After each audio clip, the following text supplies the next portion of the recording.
And joining us is Ms. Deepshika Sikarwar. She is a senior editor with the Economic Times newspaper. Ms. Sikarwar, welcome to DD India News. How do you view the $5.1 billion package for exporters? Thank you, Ramesh. Welcome.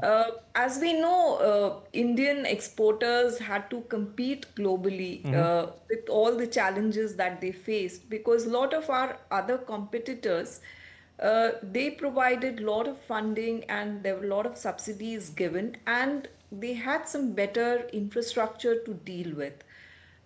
So there was a lot of support coming from these countries. So what the government is trying to do through this package is address those challenges that the exporters were facing. You know, MSME exporters, they some of these fairs which they would have liked to attend, they have huge fees for exhibitors. So this mission will provide support for that. Marketing support, capacity building. Then, you know, there are some buyers who may want immediate deliveries. So, where do you stock your products? Overseas, can we create some warehouses to help our exporters?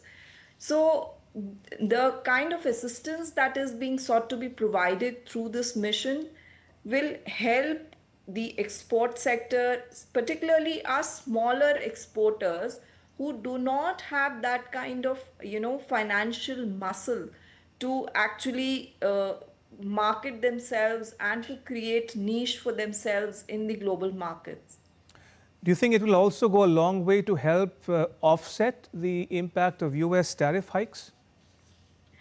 Absolutely. But while that will happen on an immediate, that support is required on an immediate uh, time because that the higher tariffs have already begun to impact. So the sectors which have been most impacted, textiles, leather, gems and jewelry. So the support would be prioritized to these sectors under the package. So definitely relief for the sectors which have been hit by uncertainty due to the tariff. But fingers crossed because I think the talks are still on, so we are hopeful of a deal coming there. Indeed. The cabinet also decided to rationalize royalty rates of graphite, cesium, rubidium, and zirconium minerals that are critical for green energy. Could you break it down for our viewers? I mean, why is it important? Absolutely. Every, electronic product that we use and electronics are there in all kinds of, even large products like automobile sector.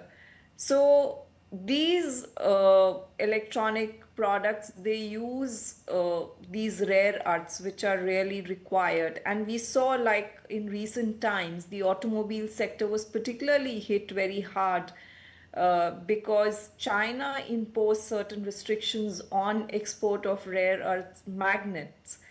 So, what essentially the government is doing is trying to create an ecosystem wherein we have our own supply of critical minerals going, and this is one step in that direction. And finally, Ms. Sikarwar, how has the Indian industry responded to these decisions? What's been their general reaction? I think the export sector has welcomed this because this was much needed. You Right. know, not just immediate relief because of the US tariff and the global uncertainties which have been there for a while, but also to address, you know, these long-term challenges which have been there and which had been hurting the export sector uh, because it will go a long way in enhancing their competitiveness globally. All right, we'll leave it there for now. Ms. Sikarwar, thank you for joining us and sharing your thoughts with our viewers. Thank you. Appreciate it.